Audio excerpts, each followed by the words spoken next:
That'll be powerful for the culture. I don't give a fuck about the culture. I give a fuck about me. Yo, what up? So, this shit, yeah, I already said I was gonna talk about it, but yo, this shit crazy. The Fab and Lloyd Banks conversation is fucking crazy. Now, me, I'm gonna just go ahead and say, I'm gonna be biased. I grew up with Fab music. You feel what I'm saying? His first album dropped 01, the same day as The Blueprint. You know what I mean? So I done seen his development from there all the way through to now. And then when I got to know, like when Fifth came out with the Distance to Ja Rule, and then he introduced the G-Unit situation with Banks, him and Yayo, and then I got to know Banks. But far as comparing, you see what 50 Cent said, like, you know what I mean? And I was like, damn, that's kind of fucked up. But Fab is an OG of that shit. And if we talking hit records, it's not even a comparison. Like, shout out to Choke No Joke. I kind of watched his little video. My bad, not little video, but I watched his little, I watched what he had to say about it. But he right, though. No comparison. Like, you can go from when Fab was working with Lil Mo. He worked with J-Lo. That Get Right remix was crazy. He was like the original remix king before, you know, Wayne and then Drake and so forth and so on. You know what I mean? Then the joint he did, he was on E40 joint back in the day. That was crazy. I was not expecting that joint. You know what I'm saying? And I was just like, oh shit, this is different for Fab. Like, if you know Fab, he's like more reserved, more quiet. They're the same person because they like introverted motherfuckers. So to see Fab now doing podcasts and things like that and speaking more, even in his music later down the years, by the time his third album, you feel me, Real Talk came out, he got more introspective and shit. So that was different. You know what I mean? But far as who's the better rapper, I mean, Lloyd Banks got bars out of the entire G-Unit going at Ross. Officer Ricky, the joint that Banks did, that was the most craziest joint I ever heard out of the whole crew dissing him. I said, it's over. I still remember hearing that shit and was like, I was amazed that he dismantled that nigga Ross.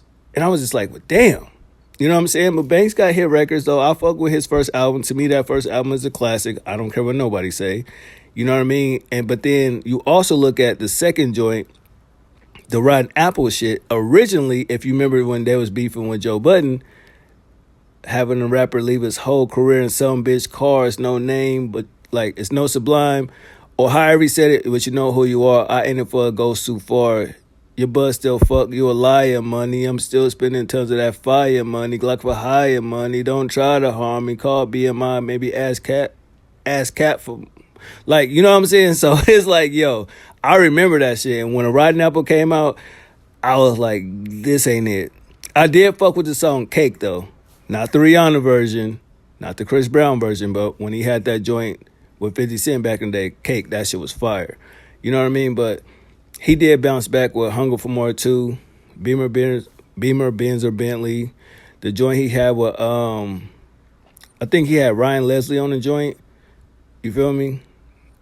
And I think he had a joint with Carrie Hilson too, I want to say. But notably, Banks really ain't been on the charts like that, in my opinion.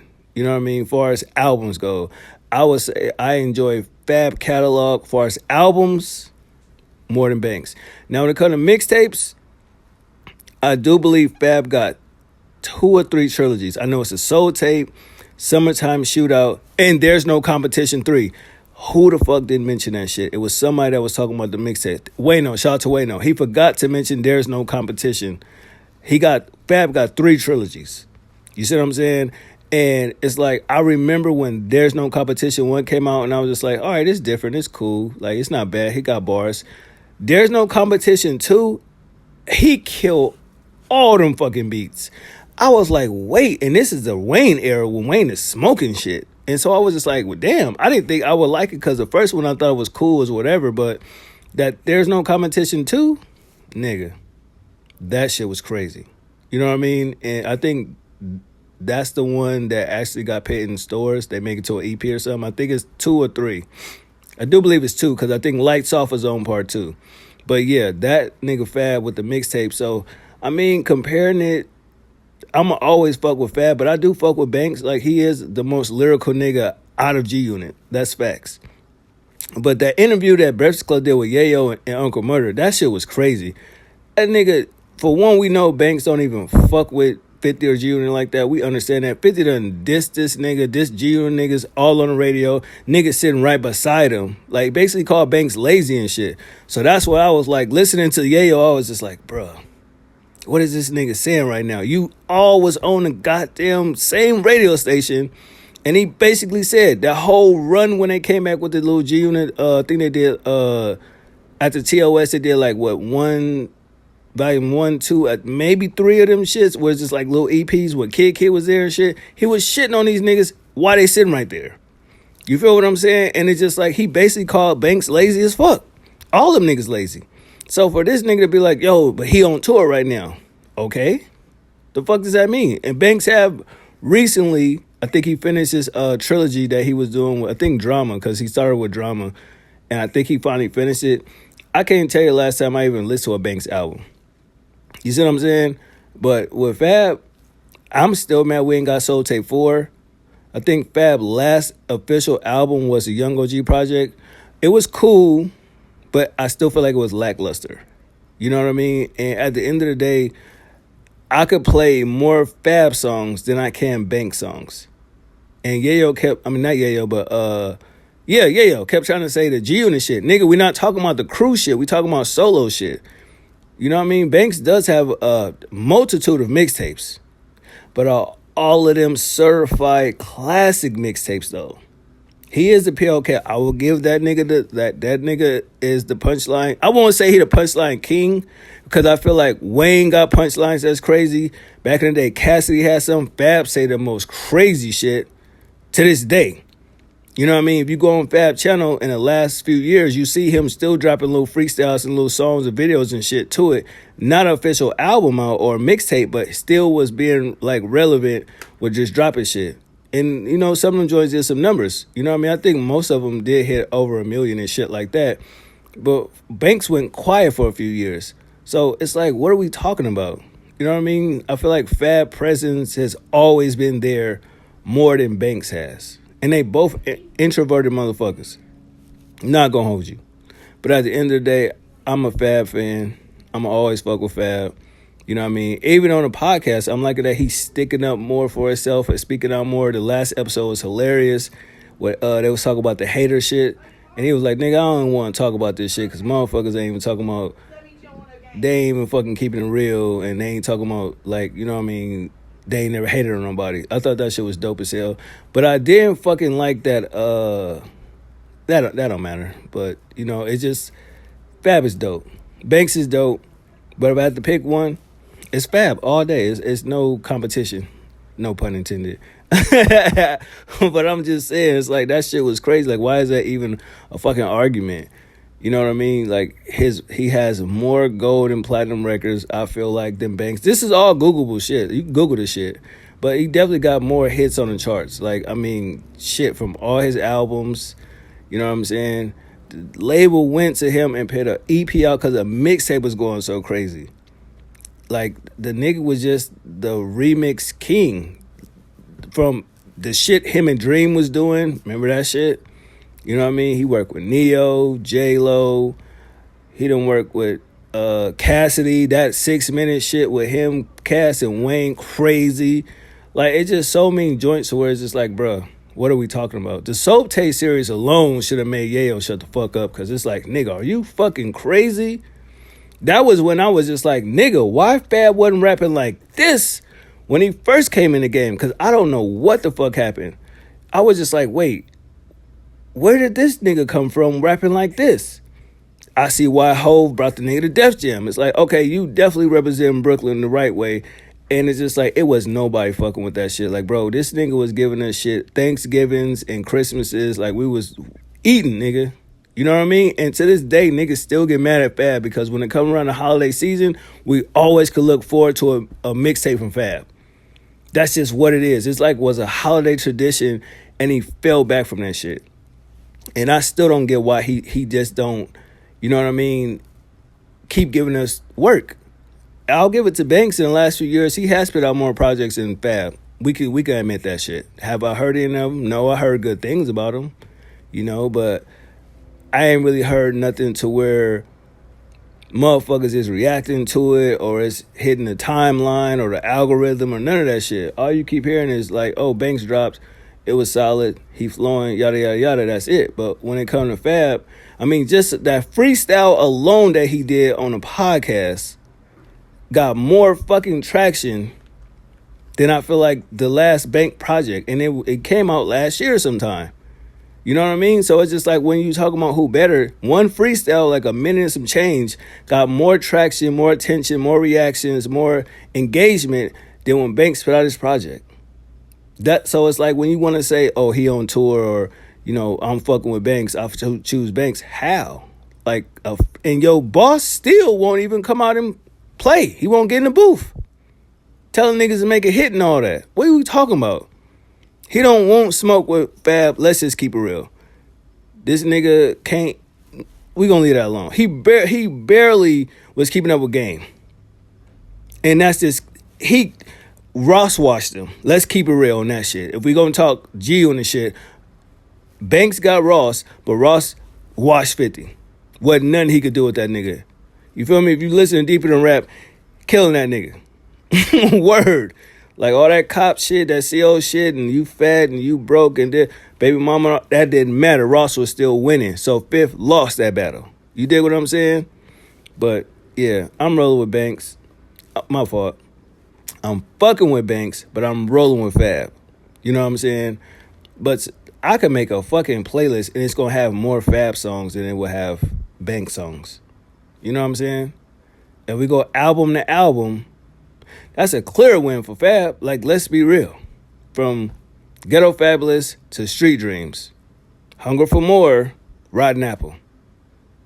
I'll say the first, they debut albums, I'll give it a tie. Sophomore album, Fab wins that. Hunger for More 2 versus Real Talk. I'm going to edge it to Fab with Real Talk. Because I feel like he got more personal on that shit than anything. And I feel like Hunger for More 2 did have a little bit more commercial songs on it than his previous album. But yeah. And then we go from Low Soul's Way and then Young OG and then Banks dipped off for a minute and we didn't see another album from him, you know, for a minute. Because I feel like those projects that he was doing with Drama was mixtapes. Them wasn't albums. You see what I'm saying? So I think the last official album, if I'm correct, was Hunger for More 2. That I know of. I could be wrong. But if I go on Apple Music and look at his, they'll say albums, but I know for a fact, them shits was mixtapes that was on Dat Piff and everything like that when it was first dropping. Gotta go back and check your history. So I'm going with Fab on the albums and the mixtapes because I feel like I play more Fab music than Banks. And that's what it's about. It ain't about who you like more or who can rap more or who rap better. Who do you listen to more? Who gets more play in your whip, in your crib, when you got your Beats by Dre on or wherever the fuck, in your phone, whatever, who gets more plays? And that's just a crazy topic that was brought up on, you know what I mean, Bagfield brought it up, Rory and Maul, but it's Fab. Like, let's be clear here, nigga. You feel me? And a nigga sit there and was like, oh, well, who on tour? Okay, fuck it. What if a nigga was like, okay, well, who got more money? Not that niggas is counting bags, but I'm just saying, who got more money? If niggas want to do that shit. If niggas want to pocket watch and he want to say shit like that, all right, but he's touring in Europe, nigga. Or overseas. That's cool. That's good money. Don't get it fucked up. It's not in the States, though. You know what I'm saying? But at the end of the day, I'm fucking with Fab. You know what I mean? That it just is what it is, bro. I'm not from New York. I'm from the Bay Area, but still. Fab, everybody dressed like that nigga. Everybody wore throwbacks, fitted hats. They matched their shit with their J's. His style was impeccable. We can't lie about that. So it's more than just rapping. It's the whole everything. More niggas, I feel like, want to be like Fab or dress like Fab than want to do Banks. And I forget what nigga said that. I think it was Jim that said that. Like, oh, niggas like these niggas, but who the niggas want to be like, want to dress like, want to not act like, because you can't act like another nigga, but just who influenced you to do what you do. Fab has more influence than Lloyd Banks. Fuck it, we could end it like that. You know what I'm saying? Because it's so many niggas. If we gonna talk punchlines and rapping, I feel like Fred the Godson, RP to him, he rap better than Lloyd Banks. He got more punchlines than Lloyd Banks. He say some crazy shit. It's so many other motherfuckers, even if they don't reach the statue of #1 records or #1 albums or getting that praise, Fred the Godson was one of the nicest niggas. Bars crazy. Real shit. If we want to talk that, but niggas don't want to talk about other niggas that really is dope. You feel me? Because I know you niggas and women out there that's listening to me know a lot of niggas when it comes to them bars, them punchlines, and metaphors that's crazier than Lloyd Banks from any region. Let's keep it real. But we talking about New York. But even in New York, from the last fucking 20-something years, I know you can name 5 rappers that you feel got more metaphor. Nigga, I'll go throw back and say Graf got some crazy shit. You feel what I'm saying? Real, I'm just being, he from Queens too, but I'm just saying, like, I fuck with Banks, but it's just like, niggas wasn't saying this shit when he was quiet as fuck when 50 was shitting on him. Fab was still out here doing what he was doing, dropping mixtapes, projects, all type of shit, freestyles, all type of shit. Niggas forget that though. Him and DJ Clue put out a freestyle joint not too long ago, a couple years ago, when he was rapping over all these different beats and everything. Like, go check that shit out, man. Look that shit up. That nigga was going crazy. That Been Around the World remix, bro, that shit was crazy. It was called something Friday Nights or some shit like that. Freestyle Friday or something like that. That shit was crazy. I was like, when the fuck did this shit drop? Whether it could be old or new, whatever the fuck it was, they put that shit on streaming services. Nigga, Fab was going crazy on that shit, bro. Like, come on, man. I don't even want to talk about this shit no more, but yeah, I got Fab, nigga. If they did a versus, I'm fucking with Fab. Period. You know what I mean? But y'all let me know what y'all think. I just had to get this shit off my chest. And yeah, on to the next one. Salute to y'all, man. Thanks for listening. I appreciate y'all. Love y'all, man. Y'all stay blessed, stay up. I'm out. 1.